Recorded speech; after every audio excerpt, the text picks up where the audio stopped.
Hello friends, this is part 2 of pedagogy. In this video, I am going to share multiple choice question on ICT and Bloom's taxonomy. जो BEd first year के student हैं उनके जो दो subject हैं pedagogy के ऊपर, उन दोनों सब्जेक्ट में ये टॉपिक कॉमन है, चाहे वो कोई भी सब्जेक्ट हो। But ICT, Bloom taxonomy, micro teaching और जो टाइप्स ऑफ इवैल्यूएशन है, ये कुछ टॉपिक हैं जो कॉमन है सभी के लिए। तो ये वीडियो उनके लिए हेल्पफुल रहेगी। जो फर्स्ट वीडियो थी पेडागोजी पार्ट 1, अगर आप लोगों ने नहीं देखी तो उसका लिंक मैंने डिस्क्रिप्शन में डाल दिया है, आप वहाँ से देख सकते हो। उस वीडियो में आपको टाइप्स ऑफ इवैल्यूएशन और माइक्रो टीचिंग दोनों के ऊपर मल्टीपल चॉइस क्वेश्चन मिल जाएंगे। और इस वीडियो में आईसीटी एंड ब्लूम्स टेक्सोनोमी के कुछ बहुत ही इम्पॉर्टेंट मल्टीपल चॉइस क्वेश्चन है। तो चलिए देखते हैं। फर्स्ट क्वेश्चन है हमारा, फुल फॉर्म ऑफ आईसीटी। ये बहुत ही इम्पॉर्टेंट क्वेश्चन है और जो एमडीयू के बीएड सेकेंड ईयर के एग्ज़ाम हुए हैं, हर एक पेपर में ये क्वेश्चन कॉमन था। तो इसका आंसर आप सभी को पता ही होगा, बहुत इजी क्वेश्चन है और हर पेपर में ये क्वेश्चन आता ही है। इसका आंसर है information and communication technology. ICT की फुल फॉर्म होती है इंफॉर्मेशन एंड कम्युनिकेशन टेक्नोलॉजी। इसको अच्छे से ध्यान में रख लीजिए क्योंकि ये आपके लिए बहुत हेल्पफुल रहने वाला है क्वेश्चन। चलो देखिए, फिर नेक्स्ट क्वेश्चन पे मूव करें। चलिए, नेक्स्ट क्वेश्चन है, what are the characteristics of ICT. First option है combination of hardware and software technology. Yes, ये आईसीटी की एक कैरेक्टरिस्टिक्स है, ये बिल्कुल स्टेटमेंट ठीक है। दूसरी है एक्सचेंज ऑफ इंफॉर्मेशन, ये स्टेटमेंट भी ठीक है। सी ऑप्शन है प्रमोट टेक्नोलॉजी लिटरेसी, ये ऑप्शन भी ठीक है। ये तीनों क्या है, कैरेक्टरिस्टिक्स है आईसीटी की। तो हमारा आंसर होगा all of above, option D. देखिए एक बार, फिर नेक्स्ट क्वेश्चन पे मूव करें।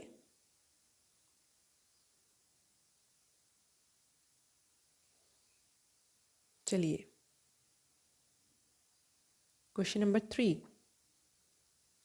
to increase variety of educational services and medium dash is used in school। क्या यूज़ किया जाता है, आईटी यूज़ की जाती है, इंफॉर्मेशन टेक्नोलॉजी, या आईसीटी यूज़ की जाती है, information and communication technology, adaptive technology. Adaptive technology तो डिसेबल स्टूडेंट्स के लिए होती है, तो ये तो इसमें नहीं आएगा आंसर। कंप्यूटर टेक्नोलॉजी, अकेली कंप्यूटर टेक्नोलॉजी नहीं यूज़ होती, बल्कि क्या यूज़ होता है, आईसीटी यूज़ होती है। Option B is correct.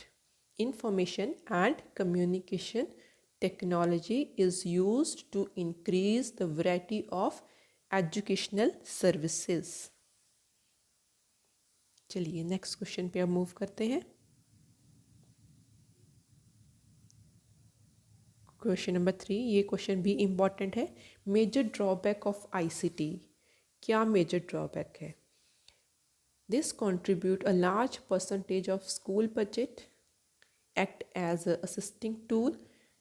Option B जो है ये ड्रॉबैक नहीं है, बल्कि ये एडवांटेज है आईसीटी की। Act as a assisting tool, teacher के लिए हेल्पफुल रहता है और बच्चों के लिए भी। इससे क्या होता है, जो क्लास है ज़्यादा इंटरेस्टिंग और इंटरेक्टिव बनती है और बच्चे लंबे समय तक चीज़ों को याद रख पाते हैं। ऑप्शन सी है act as a medium for teaching and learning, ये स्टेटमेंट भी एडवांटेज है। मेक क्लासरूम इंटरेक्टिव, अगेन ये भी एडवांटेज है। तो इसमें से ड्रॉबैक कौन सी है कि इसका जो बजट है, जो कॉस्ट है इसकी बहुत ज़्यादा रहती है। स्टार्टिंग में जब सारे लैपटॉप, स्मार्ट बोर्ड्स वगैरह फिट करने होते हैं तो इसकी कॉस्ट बहुत ज़्यादा रहती है। तो इसकी ड्रॉबैक है to contribute a large percent of school budget, इसमें खर्चा बहुत ज़्यादा आ जाता है स्कूल का। तो यही मेजर ड्रॉबैक है आईसीटी की। कि इसकी स्टार्टिंग कॉस्ट, स्टार्टअप कॉस्ट बहुत ज़्यादा है। चलिए नेक्स्ट क्वेश्चन देखते हैं अब। Question number 5। अभी ये जो क्वेश्चन 5 है ये अभी ब्लूम टैक्सोनॉमी के ऊपर है। क्वेश्चन देखिए, इन 1995 Bloom published an influential taxonomy of what he termed the 3 domain of learning। वो कौन से 3 डोमेन हैं? Cognitive, analysis, psychomotor. Option B is syntax, analysis, psychomotor. Option C is cognitive, effective, psychomotor. Option D is effective, analysis, psychomotor. अभी कौन से वो 3 domain थे जरा याद करके बताइए। पहला तो था कॉग्निटिव। कॉग्निटिव मतलब क्या हमारी सोचने की शक्ति है, मेंटल एबिलिटी क्या है, वो कॉग्निटिव के अंडर आ जाता था, है ना। नेक्स्ट है साइकोमोटर। ठीक है, एक साइकोमोटर थी। साइकोमोटर मतलब फिजिकली हम क्या करते हैं, अपने मसल से, अपनी मूवमेंट से, जो फिजिकली चीज़ें रिलेटेड होती हैं वो साइकोमोटर के अंडर आती हैं। तीसरा है इफ़ेक्टिव, क्या हम फील करते हैं, क्या हमारा एटीट्यूड है, दैट कम्स अंडर इफ़ेक्टिव। तो 3 जो इम्पॉर्टेंट डोमेन है वो है कॉग्निटिव, साइकोमोटर एंड इफ़ेक्टिव। अभी ये तीनों हमें मिल जाएंगे ऑप्शन सी में, कॉग्निटिव, इफ़ेक्टिव एंड साइकोमोटर। फिर से रिपीट करती हूँ, कॉग्निटिव जो मेंटल एबिलिटी से रिलेटेड है, अफेक्टिव क्या हम फील करते हैं और हमारा एटीट्यूड कैसा है, साइकोमोटर मूवमेंट से या फिजिकल चीज़ों से रिलेटेड होता है। ठीक है, तो ऑप्शन सी यहाँ पे करेक्ट है। और एक और इम्पॉर्टेंट बात, इसका ईयर 1995 ये भी याद रखिए, ये क्वेश्चन ऐसे भी बहुत आ रहे हैं एग्ज़ाम में। कौन से ईयर में ब्लूम ने ये पब्लिश किया था, तो ईयर है 1995। चलिए नेक्स्ट क्वेश्चन पे मूव करते हैं। अभी ये जो क्वेश्चन है, when did Bloom taxonomy was revised, ये क्वेश्चन भी अभी रिसेंट एक एग्ज़ाम में एमडीयू में आया हुआ है। अभी आप बताइए इसमें से कौन सा आंसर सही होगा। जो ब्लूम टैक्सोनॉमी थी कब रिवाइज हुई थी, कौन से ईयर में? 1996 में हुई थी, 97 में, 99 में या 2000 में? तो इसका करेक्ट आंसर है 2000, ऑप्शन डी। ठीक है, ब्लूम टैक्सोनॉमी वाज रिवाइज्ड इन 2000। चलिए नेक्स्ट क्वेश्चन देखते हैं अब।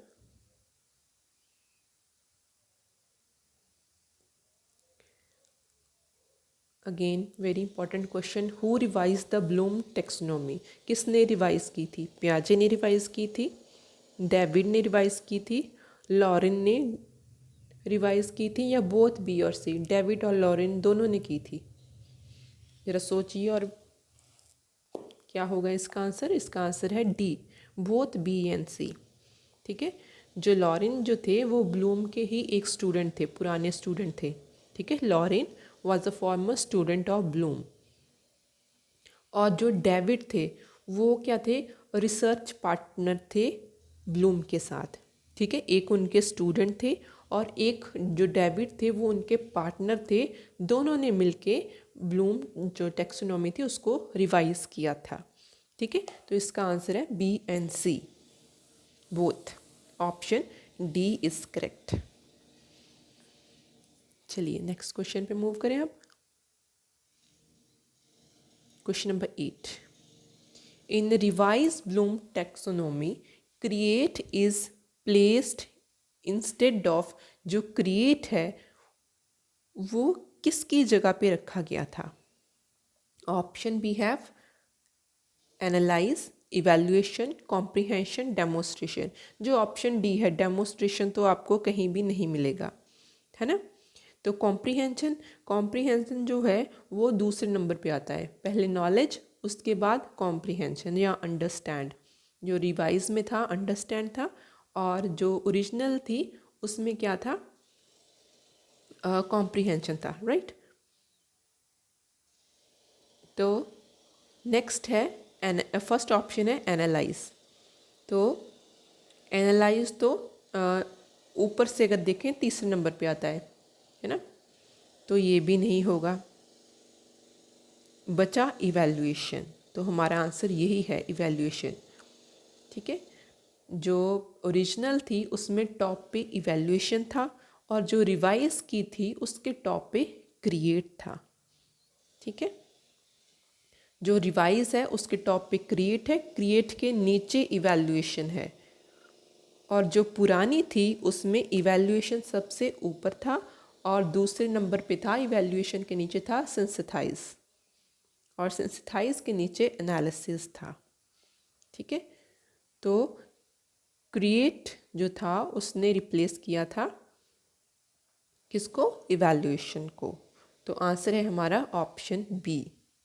ये क्वेश्चन भी मैं बता दूं, ये भी रीसेंट बीएड सेकंड ईयर में ये क्वेश्चन पूछा गया था, क्योंकि कुछ टॉपिक्स हैं जो बीएड फर्स्ट ईयर के भी हैं और बीएड सेकंड ईयर में भी कॉमन है। ठीक है, तो उनको भी सेम टॉपिक था और फर्स्ट ईयर वालों को भी सेम टॉपिक है, तो उनको ये क्वेश्चन एग्ज़ाम में पूछा गया है। तो चलिए देखते हैं next question. Remember and recall represent, ये भी बहुत इंपॉर्टेंट है। रिमेंबर और रिकॉल है, ये कहाँ पे आते हैं, highest level of learning outcome में है, ये lowest level of learning outcome में, मिडल में है या नन। जरा सोच के बताइए इसका आंसर क्या होगा। इसका आंसर है option B, lowest level of learning outcome. ठीक है, जो नॉलेज है, नॉलेज सबसे बॉटम पे आती है, knowledge then understand, apply, analysis, evaluate, create, ऐसी है। तो जो नॉलेज है या जो रिमेंबर जिसको बोलते हैं, नॉलेज, रिमेंबर, रिकॉल, ये कहाँ पे आते हैं, लोएस्ट लेवल पे आते हैं। ठीक है, चलिए नेक्स्ट क्वेश्चन पे मूव करते हैं। Question number 10, the learner ability to break down information into essential part. हाँ जी, ये क्या होता है अब, answer is analysis, option A is correct. अगर कोई हमारे पास इंफॉर्मेशन है और वो इंफॉर्मेशन बहुत ही कॉम्प्लेक्स है, तो हम क्या करेंगे, उस कॉम्प्लेक्स इंफॉर्मेशन को छोटे छोटे हिस्सों में डिवाइड कर लेंगे, या बोल देंगे हम ब्रेक डाउन कर लेंगे उसको, और फिर उसको धीरे धीरे स्टडी करेंगे एक एक पार्ट में लेके। तो उस प्रोसेस को बोल देते हैं एनालिसिस। किसी कॉम्प्लेक्स चीज़ को तोड़ देना और फिर उसे अच्छे से डिटेल में समझना, उसको बोलते हैं analysis. The learner ability to break down information into its essential part is called analysis. और सिंथेसाइज क्या होता है, it is the learner ability to create something new. ठीक है, एनालिसिस होता है कोई नई चीज़ क्रिएट करना, और एनालिसिस क्या होता है, पहले ही कोई चीज़ है उसको ब्रेक डाउन करना समझने के लिए, वो एनालिसिस। और सिंथेसाइज किसी नई चीज़ को क्रिएट करना। ठीक है, और इवैल्यूएशन क्या होता है, evaluation is the learner ability to जज एनीथिंग और क्रिटिसाइज इंफॉर्मेशन। ठीक है, एग्जाम्पल हो गई इसकी, इवैल्यूएशन की एग्जाम्पल हो गई कंपेयर करना, वैल्यू देना या सपोर्ट करना, सेलेक्ट करना, ये सारे इवैल्यूएशन के अंडर आते हैं। और सिंथेसाइज के अंडर क्या आ जाता है, create, construct, design, develop, formulate, manage, ये सारे सिंथेसाइज के अंडर आ जाते हैं। और एनालिसिस के अंडर क्या आता है, किसी चीज़ को कैलकुलेट करना, कैटेगराइज करना। ठीक है, और हम डिस्क्रिमिनेट करना, डिस्टिंग्विश करना, अलग अलग करना, कंट्रास्ट करना, कंपेयर करना, ये सारे एनालिसिस के अंडर आ जाते हैं। ठीक है, तो ये हमारा लास्ट क्वेश्चन था। उम्मीद है कि आपको क्वेश्चन अच्छे से समझ भी आ गए होंगे और दोनों टॉपिक की क्लैरिटी भी हो गई होगी, आईसीटी और ब्लूम टैक्सोनॉमी की। दोनों बहुत इंपॉर्टेंट है और सारे सब्जेक्ट्स में ये जो टॉपिक है कॉमन है। तो चलिए मिलते हैं नेक्स्ट वीडियो में, जो कि अगेन पेडागोजी के ऊपर होगी, कुछ ऐसे टॉपिक जो सारे सब्जेक्ट्स में कॉमन है। तो till then take care, bye bye. और एक बात मत भूलना, अगर वीडियो अच्छी लगी तो लाइक करना और फ्रेंड्स के साथ शेयर भी करना। चलिए, all the best for your exam.